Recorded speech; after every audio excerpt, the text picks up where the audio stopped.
Le gars après Bernard Hinault, c'est lui. Il est devant nous. Il est en tête, il arque tout le monde. C'est le plus fort. J'étais presque en arrêt, quoi.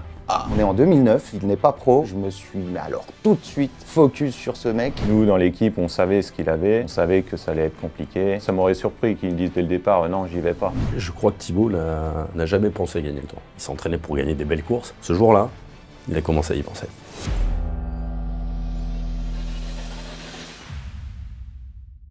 Thibaut, je l'ai découvert en arrivant dans l'équipe. On se croisait pas forcément souvent. On l'a découvert à la rédaction en fait. Début des années 2010, il n'y a pas encore tous les réseaux sociaux, on n'a pas encore tous les résultats. Et on savait qu'il marchait, c'était ses premières courses. On regarde les résultats en direct et on dit tiens, il tient ses promesses. Et il y a un truc avec celui-là. Concernant ma rencontre avec Thibaut Pinot, il faut savoir que ma grand-mère habitait Giromagny. Giromagny, c'est au pied du Ballon d'Alsace et c'est vraiment à côté de Mélisée. D'ailleurs, c'est les routes d'entraînement de Thibaut. Un week-end avec mon père, on part voir ma grand-mère à Giromagny. J'arrive au sommet et puis dans la descente, je crois que je lui demande de m'arrêter pour pisser. On s'arrête dans une épingle à cheveux. Après avoir fait mon petit truc, ma petite course là, je me retourne et là je vois une fusée passer. L'explosion au visage, c'est le Tour 2012. C'est le col de la Croix en Suisse, où il a réussi à revenir et à passer en tête parce que le public est respectueux. C'est la première chose qui m'a frappé. Et puis ensuite, évidemment, le final, il a 22 balais, il va gagner Tour 2012, sa première victoire d'étape. Et derrière, un Marc Madiot, à la Marc Madiot, en train de frapper sur la portière de la voiture. Je rêve d'un Français vainqueur du Tour de France parce que j'étais trop petit pour Bernard Hinault, j'étais encore plus petit pour les premiers Tours de France de Fignon. Donc voilà, moi, je ne connais pas la victoire française au Tour de France. Tout de suite, il est là. Tout de suite, il est là avec ce petit truc en plus, le petit panache dans les victoires, l'envie de partir devant, l'envie de gagner seul, l'envie d'aller chercher son risque. Il y a toujours eu ça dès le départ dans sa façon de courir. Je me suis, mais alors tout de suite, focus sur ce mec et mis tous mes espoirs, tous mes œufs dans le même panier, tous mes espoirs en Thibaut Pinot. Tu vois que le type est différent, dans son regard, dans sa façon d'être. Je voyais bien que Thibaut, ouais, il avait un sacré caractère. Il était ambitieux, c'est quelqu'un de bosseur.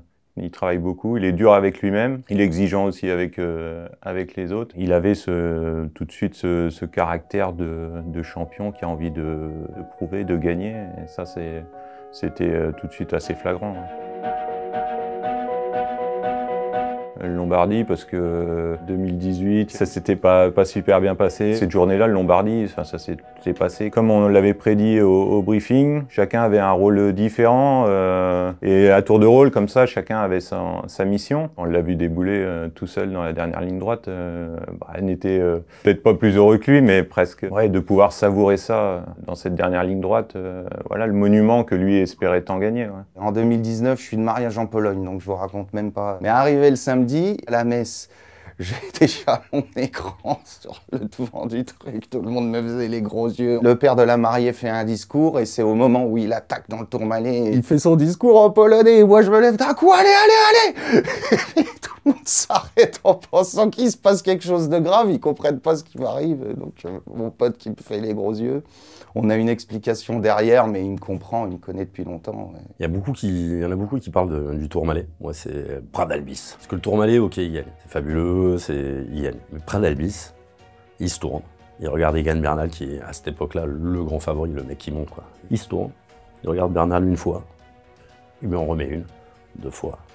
Et là, Bernal baisse la tête. Et là, je me dis, merde, il a les jambes pour gagner le Tour. J'ai encore des frissons quand je te dis. Il a les jambes pour gagner le Tour. Le Prat d'Albis, je ne vais pas te dire que c'était de l'émotion. C'était presque une constatation de me dire, mais il va gagner le Tour. C'est-à-dire que, de cette manière, c'était plus Thibaut Pinot, c'était ce gars-là que je viens de voir, qui a gagné hier au Tourmalet, qui largue Bernal aujourd'hui, il va gagner le Tour. C'est le plus fort. C'est le plus fort en montagne. Donc c'était presque, j'étais presque en arrêt, quoi. Ah, mais il va gagner le Tour. Le gars après Bernard Hinault, c'est lui. Il est devant nous. Il est en tête, il arque tout le monde. Je crois que Thibaut n'a jamais pensé gagner le Tour. Je pense pas qu'il se réveillait en disant « je m'entraîne pour aller gagner le Tour ». Il s'entraînait pour gagner des belles courses. Ce jour-là, il a commencé à y penser. Je regarde le Pradalby, on est quand même bien fatigué du mariage, on a bien fait la fête, tout ça. On est tous dehors sur la terrasse, puis je vais aux toilettes. Mais je continue à avoir mon téléphone avec moi. Je suis assis sur la cuvette, je regarde, et c'est là où il attaque Bernal. Et au moment où il finit par le faire sauter, je hurle, allez, pousse, pousse, pousse. Les femmes de ménage de l'hôtel sont venues en toquant super fort, tout va bien, monsieur? Tout le monde arrive à meute, le beau-père, qu'est-ce qui se passe? Non, non, rien. Thibaut a attaqué Bernal. Et la femme de ménage a dit, j'ai cru qu'il s'était fait attaquer au couteau parce que j'ai crié un truc venu de partout, quoi. Forcément, tout le monde s'est mis à rêver. Après, il était presque à atteindre le but ultime, quoi. Même si, moi je rappelle toujours qu'il était que 4e ou 5e à ce moment-là, donc dire qu'il allait gagner le Tour, une course vélo, c'est jamais terminé, donc c'est pour ça, il faut toujours être prudent. C'est la journée du 26 juillet 2019, donc l'étape de Tignes qui a fait que je suis venu. En fait, je suis prévenu, à ce moment-là, en 2019, on n'a pas encore la télé en permanence dans la voiture où elle marchait pas. C'est un texto de ma fille, qui aime le vélo, qui est jeune, donc qui suit tout sur les réseaux sociaux, qui m'écrit Thibaut avec le petit emoji qui pleure. Et les 2 jours des Alpes, j'avais pris congé. J'ai très mal dormi la veille parce que je le vois déjà dans la plaine faire ça plusieurs fois. Secouer la jambe comme s'il avait une élongation, comme si il avait une contracture. Je me dis déjà qu'il y a un souci. Nous, dans l'équipe, on savait ce qu'il avait, on savait que ça allait être compliqué. Moi, ça m'aurait surpris qu'il dise dès le départ, non, j'y vais pas. Parce que c'est pas son tempérament. Thibaut, il essaye, il lâche pas, il abandonne pas comme ça. Et là, je savais qu'il allait tout donner. Trop donner, comme il l'avait fait au Giro, où il était allé trop loin dans la douleur, quitte à se mettre en danger physiquement. On découvre ça d'un coup, c'est pas possible, c'est quoi? C'est une abeille, c'est une guêpe, on voit la voiture. Et puis on commence à voir son visage, quoi. Et puis l'image de William Bonnet.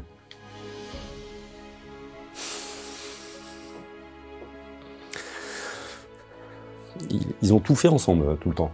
Il les a emmenés beau, c'était, tu vois. Et le mec, il veut pas abandonner quand même. William lui dit, laisse. La voiture, tu rentres, c'est fini. Comme ça.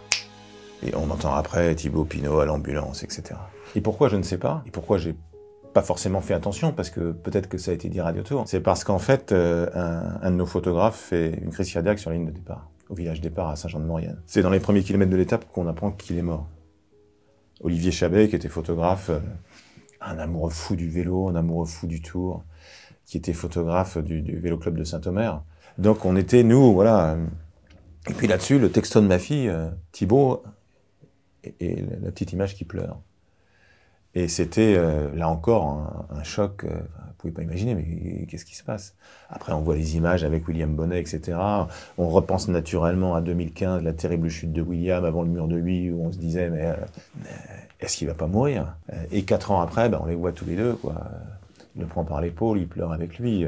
C'est aussi le dévouement d'une équipe. Sincèrement, j'étais encore plus en difficulté que lui, parce que voilà, même en difficulté, Thibaut, il a un potentiel qui est hors norme. De toute façon, on n'a pas échangé grand-chose sur le moment. Même essayé de plaisanter un peu avec lui pour essayer de dédramatiser la chose. J'ai juste eu envie de lui dire que ça changeait rien pour nous. Nous, on était fiers de ce qu'il avait fait. Il abandonne au 50e kilomètre ou au 150e, ça change rien. Lui dire qu'il fallait arrêter, voilà, c'était moi aussi mon rôle. Ok, c'est grave, c'est terrible, mais j'ai déjà le premier effet qui se coule, parce qu'il était tellement au-dessus des autres qu'il aurait suivi Bernal tranquille, même si avec une jambe, il rattrape Thomas. Vous vous rendez compte du niveau qu'il avait à ce moment-là? Je suis pas effondré complet, parce que j'ai déjà pas dormi la veille, parce que je sens, il s'est passé quelque chose et qu'il a plus la même forme parce qu'il a une blessure.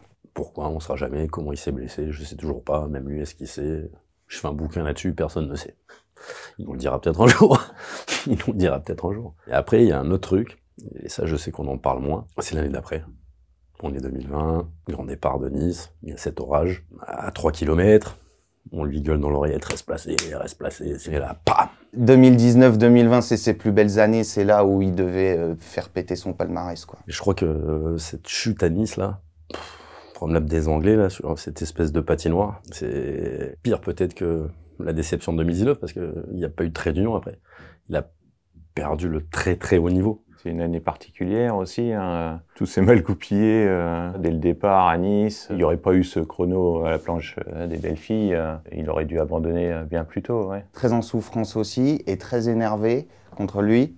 Parce que je sais pourquoi il fait ça, contre lui, dans le sens où il va se flinguer la santé pour faire plaisir à ses supporters ou à ses proches. C'est pas quelque chose à faire quand on est professionnel et qu'on est un peu pragmatique, parce que sa santé, c'est son corps, c'est son outil de travail. Donc un peu énervé contre lui, mais surtout énervé contre ces radios qui n'ont rien détecté, quoi. Je suis absolument convaincu qu'il n'aurait jamais continué ce Tour 2020 s'il n'y avait pas eu le contre-la-montre de la planche des belles filles à la fin, ce qui d'ailleurs a peut-être été pour lui très très pénalisant pour la guérison de sa blessure. 2020, je souffre, bien évidemment, je souffre, mais c'était encore plus dur 2021 où tu sentais qu'il était à 60-55% de son niveau, 60% de son niveau. C'était dur, hein. J'ai pas kiffé Thibaut Pinot pour ça et je pense que lui non plus. Il aime pas faire ça. D'ailleurs, à chaque fois, il lui manquait toujours quelque chose et tout. Il est quand même mieux à essayer de suivre les meilleurs, à se battre à la pédale. C'est d'ailleurs aussi pour ça que je pense qu'il arrête tôt, pour montrer qu'il est pesé encore sur la course. Parce que regarde, un mec comme Christopher Froome aujourd'hui, c'est flippant, hein.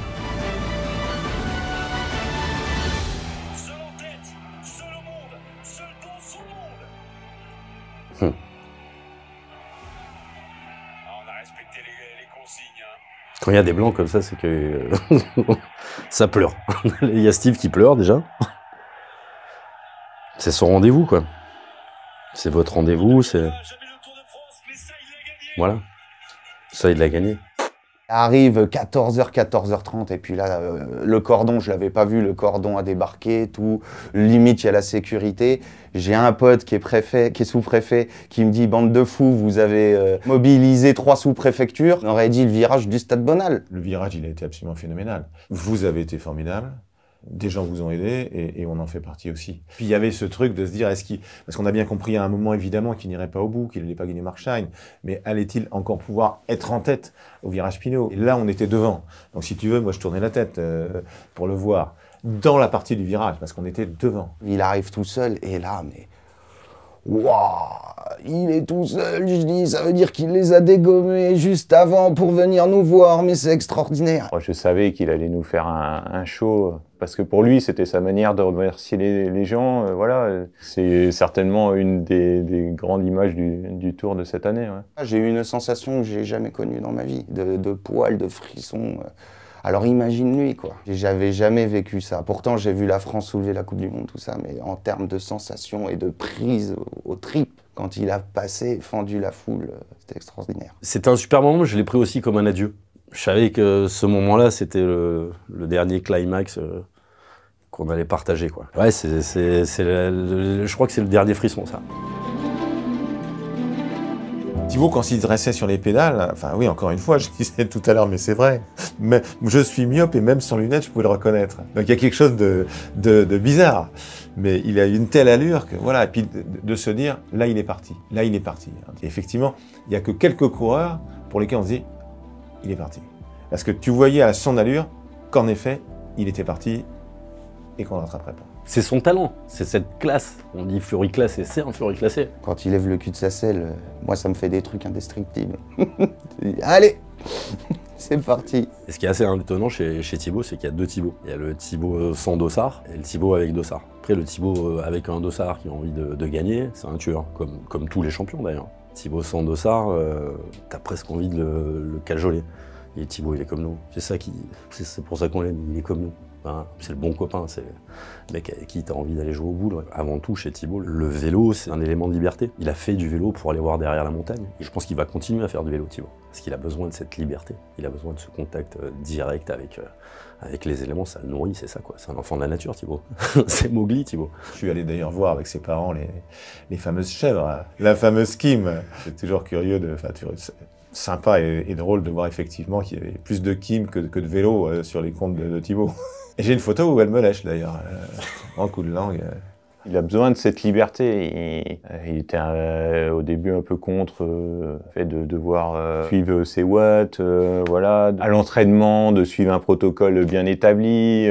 Il aurait certainement eu plus plaisir à courir il y a une vingtaine d'années, même plus d'une vingtaine d'années. Il n'y a que ses proches, sa garde rapprochée qui peut vraiment échanger avec lui. Et nous, en tant que collectif Ultra Pinot, on ne communique que par emoji ou que par réaction. On le connaît, on sait comment il est. Si un jour il veut nous rencontrer, il fera la démarche. On lui demandera jamais rien. Thibaut est assez sauvage, on respectera sa vie privée. Mais si un jour il nous dit venez les gars, on va boire un coup, évidemment, je fonce. Après, il y a tout un côté popularité qu'il apprécie moins, quoi. Il aime bien être tranquille. J'ai presque envie de dire heureusement qu'il n'a pas gagné le Tour. Quelque part pour lui, ouais, heureusement. Enfin non, on aurait préféré qu'il gagne. Mais ouais, c'est sûr que ça aurait été, pour lui, l'après-tour aurait été compliqué. Ouais. Quand il regardera sa carrière, elle est belle. Et au-delà de ça, ce dont je parlais lui a permis de faire sa carrière libre, de jamais avoir à faire des choix qu'il ne voulait pas faire. Ça, je pense qu'il s'est inspiré de David Moncoutier, qui est son idole. Et je pense qu'il en est très fier. Thibaut, lui, il voulait être dans la performance avant tout. Hein, il n'était pas là que pour créer des émotions. Il cherchait la victoire. Hein, c'était ça son but. Un jour, il va rebondir et puis il va te faire rêver, il va te faire penser qu'il va pouvoir gagner. Et puis tu vas y croire. Il va peut-être passer à côté, mais en attendant, ouais, il t'aura fait vibrer. Ouais. Il est entre D'Artagnan et Don Quichotte. Poursuit une quête improbable. Il y met du panache. Et puis un coup de vent, il est français. Tellement français. Thibaut, merci. On sera derrière toi sur le Tour de Lombardie. Je crois qu'il y aura pas mal de copains avec toi. Fais-toi plaisir. Fais-toi plaisir autant que tu nous as fait plaisir. Change rien. C'est ce que tu nous as donné. Pas changer. Je sais que tu n'as pas besoin de ce conseil-là, quoi. Merci d'avoir été toi. Écoute, je pense que ça va pas rester longtemps chez moi parce que je sais déjà que ma fille va le piquer.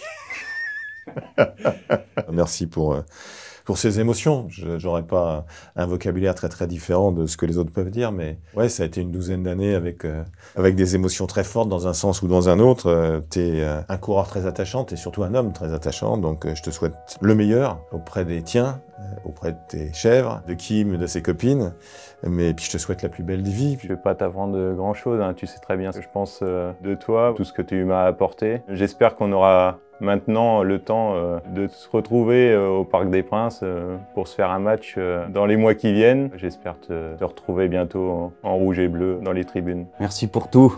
Merci pour tes danseuses. Et surtout, merci de m'avoir fait y croire. C'est ça le plus important. T'es grand aujourd'hui. T'es grand. T'es très grand. Allez mon grand. Ouais mec. Ouais mec. Ouais. Ouais. Ouais.